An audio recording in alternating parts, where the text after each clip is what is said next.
ومولانا محمد اللهم صل على سيدنا ومولانا محمد وعلى آله وصحبه وبارك وسلم. ناظرین حضرات، یہ کتاب ہم نے اپنی طرف سے پوری کوشش کی ہے کہ لفظ بلفظ کشف المحجوب میں جو لکھا ہے اسے آپ کے سامنے پیش کیا جائے، مگر پھر بھی ہم سے کوئی بھول ہوئی ہو تو داتا صاحب سے معافی چاہتے ہیں اور آپ سے درخواست کرتے ہیں کہ جہاں کوئی بات سمجھ میں نہ آ رہی ہو تو اسے آپ کشف المحجوب سے کتاب سے ملا کر صحیح معنی پتہ کر سکتے ہیں تاکہ آپ کو صحیح معلومات مل سکیں. ہم سب کو اللہ اپنے حبیب صلی اللہ علیہ وسلم کا صدقے توفیق دے کہ ہم صحیح علم حاصل کریں اور اس پر چل کر معرفت الہی حاصل کریں. اللہ تعالی ہم سب کا حامی و ناصر اور مدد کرنے والا ہے. بے شک وہی ذات ہے جس نے ہمیں پیدا کیا اور وہی ہمیں اپنی طرف لوٹانے والا ہے. آئمہ طریقت از اہل بیت اطہار. اعوذ باللہ من الشیطان الرجیم. بسم اللہ الرحمن الرحیم.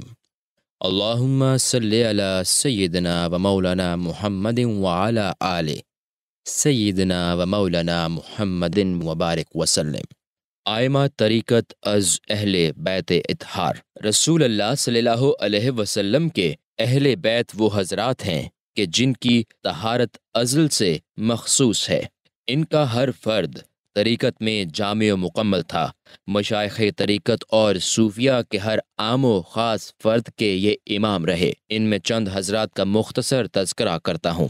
نمبر 1، سیدنا امام حسن مجتبی رضی اللہ عنہ. آئمہ اہل بیت اطہار میں سے جگر بند مصطفیٰ، ریحان دل مرتضیٰ، قرۃ العین سیدہ زہرا، ابو محمد سیدنا امام حسین بن علی مرتضیٰ رضی اللہ عنہما ہیں. طریقت میں آپ کی نظر کامل اور تغیرات حقائق میں اعلیٰ درجہ کی دسترس حاصل تھی، یہاں تک کہ آپ نے اپنی وصیت میں فرمایا تم اسرار ربانی کی حفاظت میں محکم رہنا، کیونکہ اللہ تعالیٰ دلوں کے بھیدوں سے واقف ہے. اس کی حقیقت یہ ہے کہ بندہ اسرار ربانی کی حفاظت ایسی ہی کرتا ہے جس طرح دلوں کے بھیدوں کو وہ دوسروں سے پوشیدہ رکھتا ہے.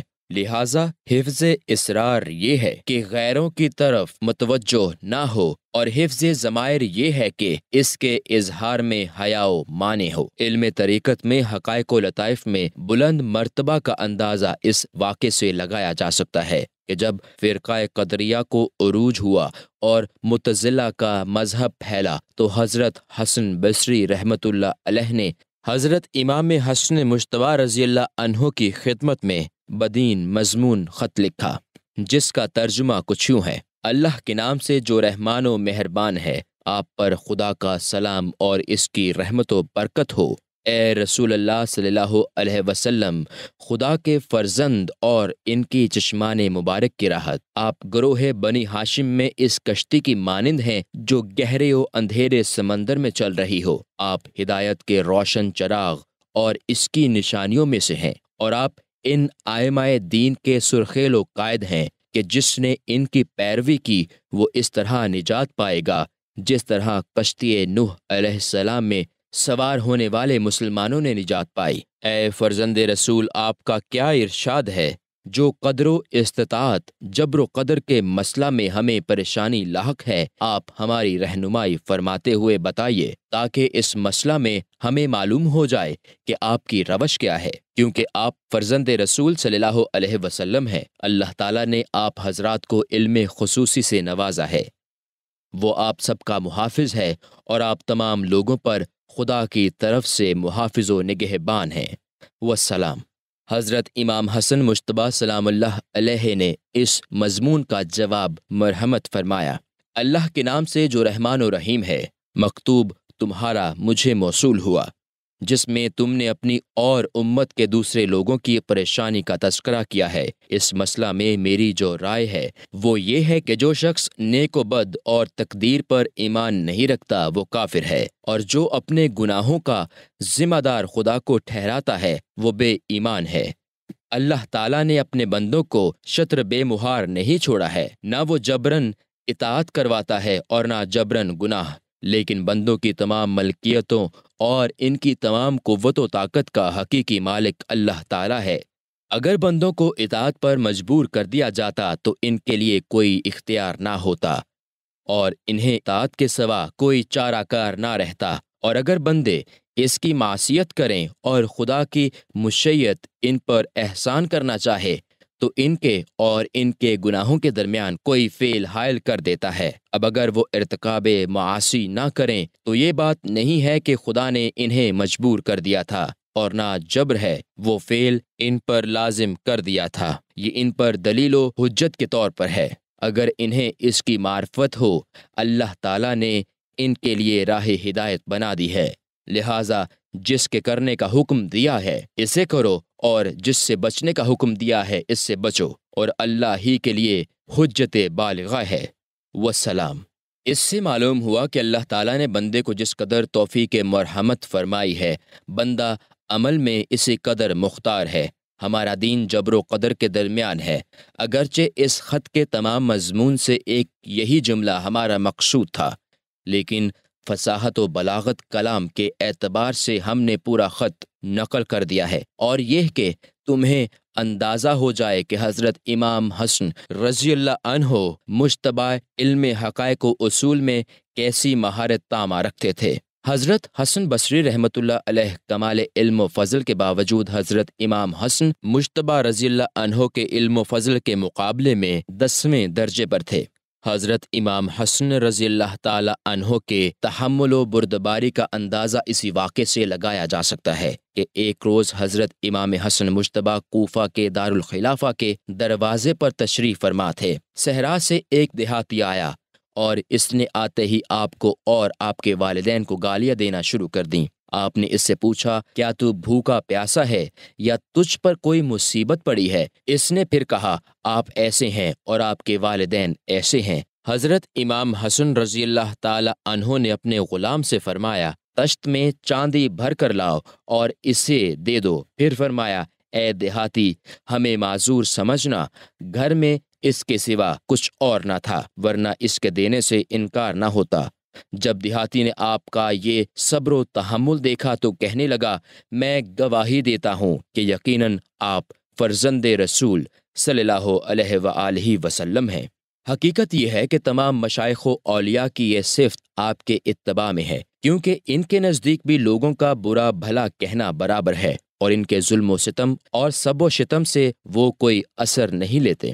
نمبر 2، حضرت امام حسین گوگلو قبا رضی اللہ عنہ آئمہ اہل بیت اطہار میں سے شمع آل محمد صلی اللہ علیہ وسلم، تمام دنیاوی علائق سے پاک و صاف، اپنے زمانہ کے امام و سردار ابو عبداللہ سیدنا امام حسین بن علی المرتضیٰ رضی اللہ عنہما ہیں۔ آپ اہل ابتلا کے قبلہ و رہنما اور شہید دشت کرب و بلا ہیں، اور تمام اہل طریقت آپ کے حال کی درستگی پر متفق ہیں، اس لیے کہ جب تک حق ظاہر و غالب رہا آپ حق کے فرما بردار رہے، اور جب حق مغلوب و مفقود ہوا تو تلوار کھینچ کر میدان میں نکل آئے، اور جب تک راہ خدا میں اپنی جان عزیز قربان نہ کر دی، چین و آرام نہ لیا۔ آپ میں حضور اکرم صلی اللہ علیہ وآلہ وسلم کی بیشتر نشانیاں تھیں جن سے آپ مخصوص و مزین تھے۔ چنانچہ سیدنا عمر فاروق رضی اللہ عنہ بیان فرماتے ہیں کہ میں ایک روز حضور اکرم صلی اللہ علیہ وسلم کی بارگاہ میں حاضر ہوا تو دیکھا کہ امام حسین رضی اللہ تعالی عنہما کو آپ نے اپنی پشت مبارک پر سوار کر رکھا ہے۔ ڈوری کا ایک حصہ حضور صلی اللہ علیہ وسلم نے اپنے ہاتھ میں لے رکھا اور دوسرا حصہ امام حسین رضی اللہ تعالی عنہ کے ہاتھ میں ہے۔ امام حسین رضی اللہ تعالی عنہ آپ کو چلاتے ہیں اور حضور اکرم صلی اللہ علیہ وآلہ وسلم زانوں کے ذریعہ چلتے رہے۔ میں نے جب یہ حال دیکھا تو کہا، نعم الجملہ جملہ کا یا ابا عبداللہ، اے ابو عبداللہ کتنی اچھی سواری ہے آپ کی۔ حضور صلی اللہ علیہ وسلم نے آپ سے فرمایا، نعم الرکاب، یا عمر یہ سوار بھی تو کتنا عمدہ ہے۔ سیدنا امام حسین رضی اللہ عنہ سے طریقت میں بکثرت کلام لطیف اور اس کے رموز و معاملات منقول ہیں۔ چنانچہ آپ نے فرمایا، اشفق الاخوان الیک دینک، تمہارے لیے سب سے زیادہ رفیق و مہربان تمہارا دین ہے، اس لیے کہ بندے کی نجات دین کی پیروی میں ہے اور اس کی ہلاکت اس کی مخالفت میں ہے۔ صاحب عقل و خرد وہی شخص ہے جو مہربان کے حکم کی پیروی کرے اور اس کی شفقت کو ملحوظ رکھے اور کسی حالت میں اس کی مطابعت سے روگردانی نہ کرے۔ برادر مشفق وہی ہوتا ہے جو اس کی خیر خواہی کرے اور شفقت و مہربانی کا دروازہ اس پر بند نہ کرے۔ ایک روز ایک شخص نے حاضر ہو کر آپ سے عرض کیا، اے فرزند رسول صلی اللہ علیہ وسلم، میں ایک مفلس و نادر شخص ہوں، میں صاحب اہل و عیال ہوں، مجھے اپنے پاس سے رات کے کھانے میں کچھ عنایت فرمائیے۔ حضرت امام حسین رضی اللہ عنہ نے فرمایا، بیٹھ جاؤ، میرا رزق ابھی راستے میں ہے۔ حضرت امیر معاویہ رضی اللہ عنہ کے پاس سے دیناروں کی 5 تھیلیاں آئیں، ہر تھیلی میں 1000 دینار تھے۔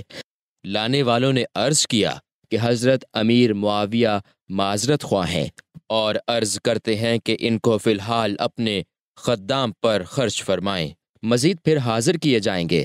حضرت امام حسین رضی اللہ عنہ نے اس نادر و مفلس شخص کی طرف اشارہ فرمایا اور 5 تھیلیاں اسے عنایت کرتے ہوئے معذرت کی کہ تمہیں بہت دیر انتظار کرنا پڑا، صرف اتنا ہی کمتر عطیہ تھا، اگر میں جانتا کہ اتنی قلیل مقدار ہے تو تمہیں انتظار کی زحمت نہ دیتا، مجھے معذور سمجھنا، ہم تو اہل ابتلا سے تعلق رکھتے ہیں، ہم نے تو تمام دنیاوی ضرورتوں کو چھوڑ کر اپنی راحتوں کو فنا کر دیا ہے۔ دوسروں کی بھلائی کے لیے آپ کے فضائل و مناقب اس قدر مشہور ہیں کہ کوئی امتی اس سے بے خبر نہیں۔ نمبر 3، حضرت سجاد زین العابدین رضی اللہ عنہ، آئمہ اہل بیت اطہار میں سے، وارث نبوت، چراغ امت، سید مظلوم، زین العباد، شمع اوتاد، سیدنا ابو الحسن علی المعروف بزین العابدین بن امام حسین رضی اللہ عنہما ہیں۔ آپ اپنے زمانہ کے سب سے بڑے زاہد و عبادت گزار اور کشف و حقائق و نقط و دقائق میں مشہور ہیں۔ کسی نے آپ سے دریافت کیا، کیا دنیا و آخرت میں سب سے زیادہ نیک بخت و سعید کون شخص ہے؟ آپ نے فرمایا، وہ شخص جب راضی ہو تو اس کی رضا اسے باطل پر آمادہ نہ کرے، اور جب ناراض ہو تو اس کی ناراضگی اسے حق سے نہ بھٹکنے دے۔ یہ وصف راست لوگوں کے اوصاف کمال میں سے ہے، اس لیے کہ باطل سے راضی ہونا بھی باطل ہے اور غصہ کی حالت میں حق کو ہاتھ سے چھوڑنا بھی باطل ہے۔ مومن کی یہ نشانیاں نہیں ہیں کہ وہ اپنے آپ کو باطل میں مبتلا کرے۔ آپ کے بارے میں منقول ہے کہ میدان کربلا میں جب حضرت امام حسین رضی اللہ عنہ کو اپنے اہل و عیال اور رفقا سمیت شہید کر دیا گیا اور حضرت زین العابدین کے سوا مستورات حرم کا محافظ و نگہبان کوئی نہ بچا۔ آپ اس وقت بیمار و علیل تھے، چنانچہ اہل بیت اطہار کو اونٹوں کی ننگی پشت پر سوار کر کے دمشق لے جایا گیا۔ یزید بن امیر معاویہ کے دربار میں کسی نے آپ سے پوچھا، کیف اصبحت یا علی و یا اہل بیت الرحمہ، اے علی رضی اللہ عنہ، اے رحمت کے گھر والو، کس حال میں ہو؟ قال اصبحنا من قومنا بمنزلہ قوم موسیٰ من آل فرعون۔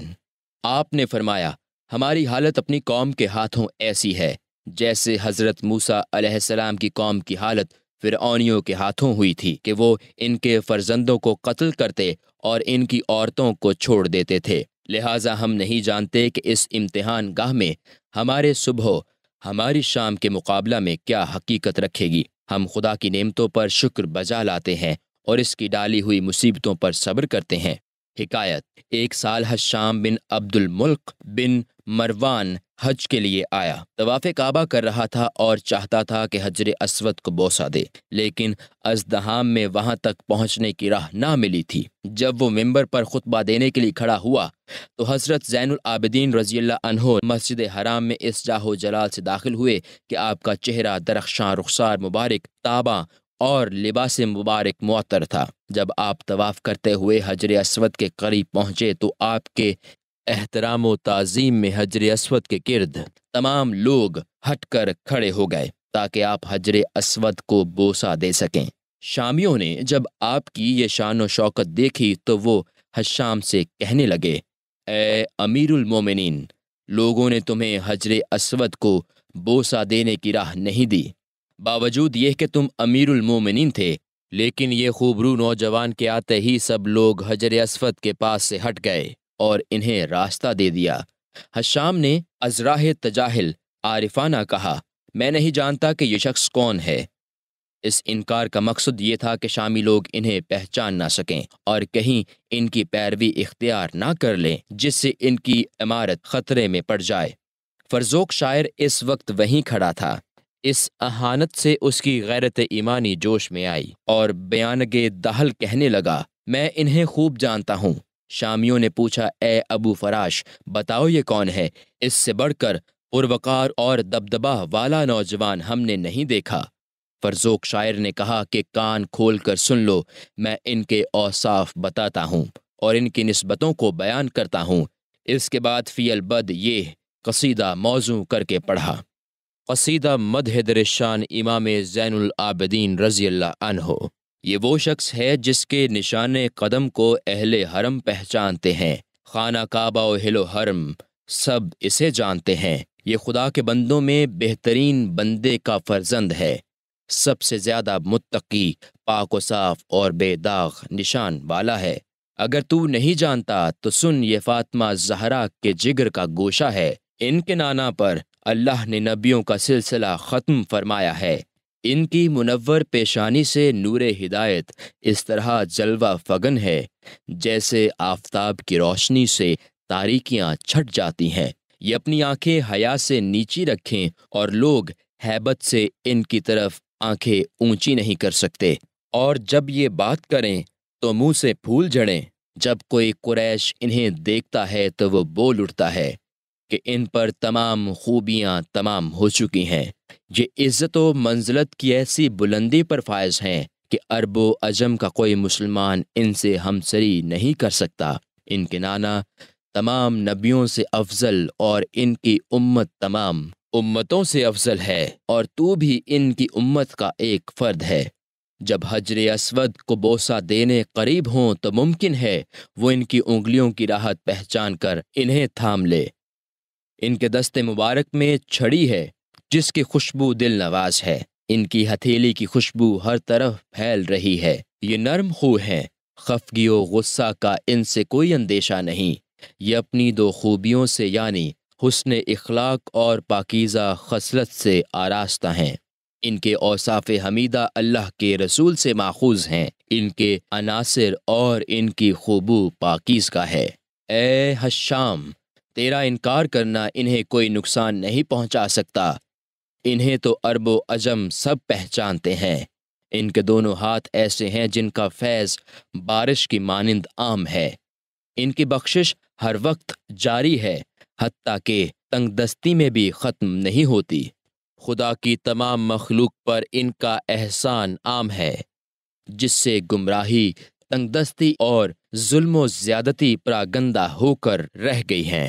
کسی سخی کی سخاوت ان کی بخشش کی حد تک نہیں پہنچ سکتی، اور کوئی قوم ان کے برابر نہیں پہنچ سکتی، اگرچہ شمار میں کتنی ہی زیادہ کیوں نہ ہو۔ یہ حضرت قحط سالی کے زمانہ میں بارش کی مانند سیراب کرتے ہیں۔ یہ شیر ببر ہیں جبکہ لوگ جنگ کی بھٹی میں جل رہے ہیں۔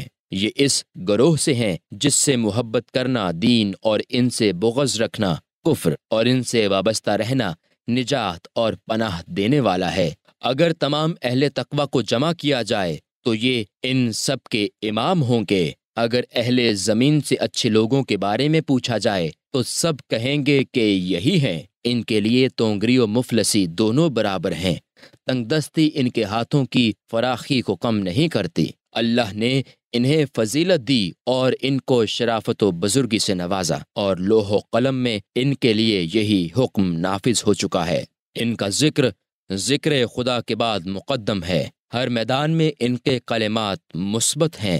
وہ کون سا قبیلہ ہے جس کی گردنوں پر ان کا اور ان کے آباء و اجداد کے احسان کا بوجھ نہیں ہے؟ جسے خدا کی معرفت ہے وہ ان کی برتری کو پہچانتا ہے، چونکہ ان کے گھر سے دین ساری امت کو پہنچاتا ہے۔ فرزوق شاعر نے حضرت زین العابدین رضی اللہ عنہ کی منقبت میں اشعار کہنے کے علاوہ رسول اللہ صلی اللہ علیہ وسلم اور اہل بیت اطہار کی تعریف و توصیف میں اور بھی اشعار کہے، جس پر حشام بہت برافروختہ ہوا اور فرزوق کو گرفتار کر کے اصفہان کے جیل خانہ میں قید کر دیا، جو کہ مکہ مکرمہ اور مدینہ منورہ کے درمیان واقع ہے۔ حشام کی یہ پہلی جرت ہے کہ بلا ثبوت و مقدمہ کسی کو قید کیا، حالانکہ اسلام میں اس کا کہیں جواز نہیں ہے۔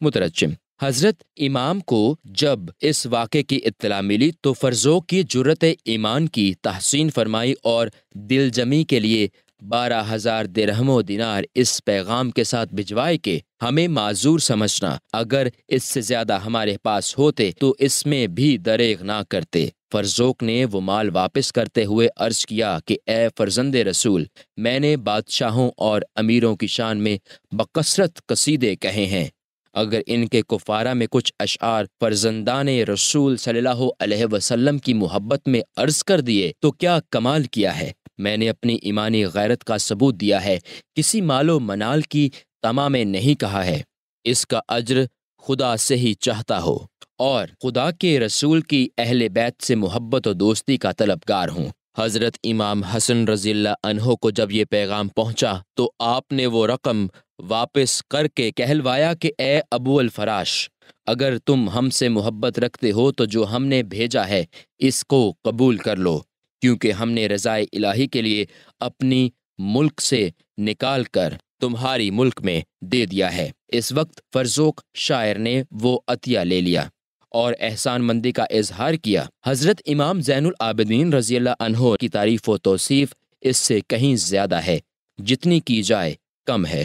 نمبر 4، حضرت امام ابو جعفر محمد باقر صادق رضی اللہ عنہ ائمہ اہل بیت اطہار میں سے ہیں۔ طریقت میں دلیل و حجت، ارباب مشاہدہ کے برہان، امام اولاد نبی صلی اللہ علیہ وسلم، برگزیدہ نسل علی، سیدنا امام ابو جعفر صادق بن علی بن حسین بن علی المرتضی الملقب بعلام باقر رضی اللہ عنہم ہیں۔ بعض کہتے ہیں کہ آپ کی کنیت ابو عبداللہ تھی۔ علوم کی باریکیوں اور کتاب الہی کے رموز و اشارات اور اس کے لطائف واضح طور پر بیان کرنے میں آپ کو کمال دسترس تھی۔ آپ کی کرامتیں اور روشن دلائل اور دلائل قاطعہ زبان زد خاص و عام ہیں۔ بادشاہ وقت نے آپ کو شہید کرنے کے ارادے سے کسی کے ذریعہ بلوایا۔ جب اس کے قریب پہنچے تو وہ معذرت کرنے لگا اور تحائف پیش کر کے عزت و احترام کے ساتھ واپس کیا۔ درباریوں نے حیرت و تعجب سے پوچھا، آپ نے تو انہیں شہید کرنے کے لیے بلایا تھا، لیکن سلوک اس کے برعکس کیا۔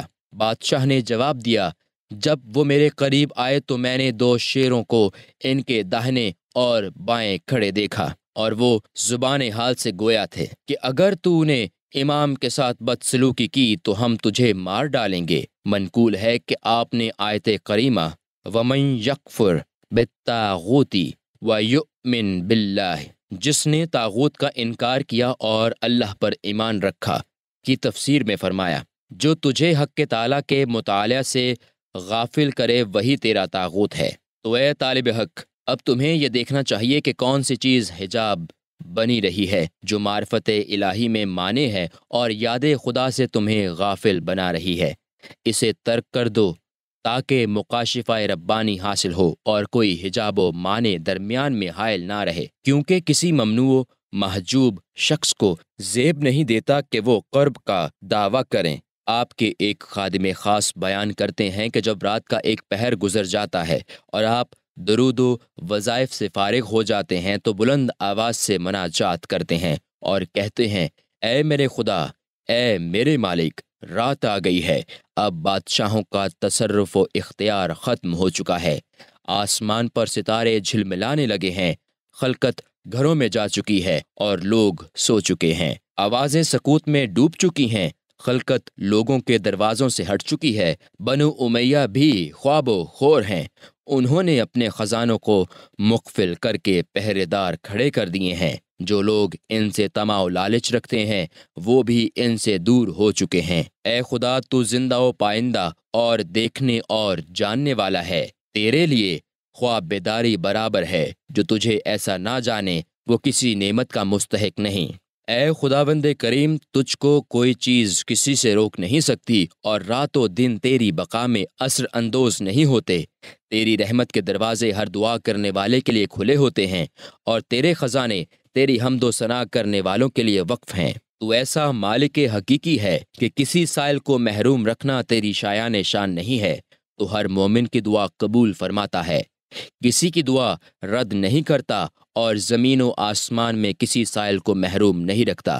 اے میرے خدا، جب موت، قبر، حساب اور حشر کو یاد کرتا ہوں تو دنیا میں یہ دل کسی طرح چین و قرار نہیں پاتا، لہٰذا جو بھی حاجت مجھے لاحق ہوتی ہے میں تجھی سے عرض کرتا ہوں، اور تجھی کو فریاد رس جان کر تجھی سے مانگتا ہوں۔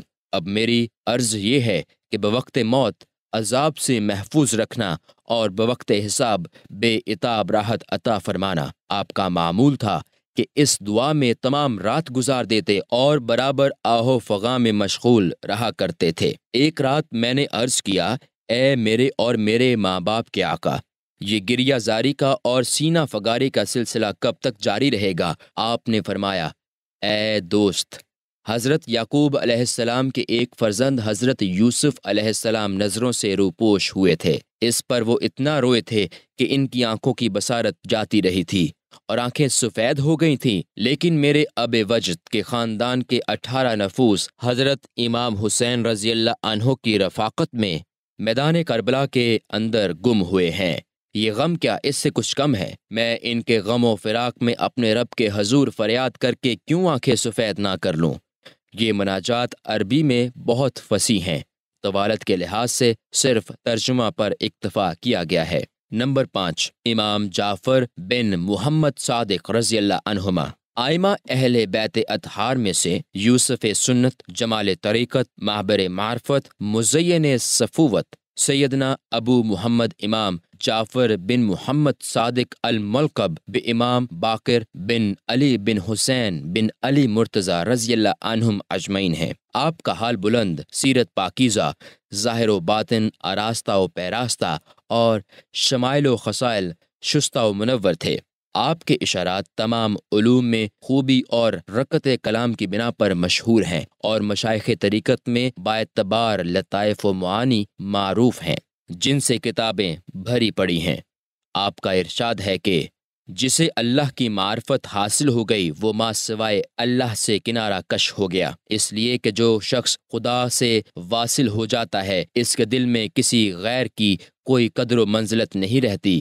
دراصل خدا کی معرفت اس کے غیر سے دستکش ہونے کا ہی نام ہے، اور اسی علیحدگی سے ہی معرفت الہی واصل ہوتی ہے۔ جب تک غیر اللہ سے لگاؤ اور تعلق رہے گا معرفت الہی سے وہ محروم ہی رہے گا۔ چنانچہ عارف باللہ مخلوق اور اس کے فکر سے بے نیاز ہوتا ہے، اور اس کا دل ما سوائے اللہ سے جدا ہو کر خدا کے ساتھ واصل ہو جاتا ہے۔ اس کے دل میں مخلوق کی کوئی قدر و منزلت نہیں رہتی، وہ نہ کسی حال میں ان کی طرف التفات کرتا ہے اور نہ اس سے کوئی علاقہ رکھتا ہے۔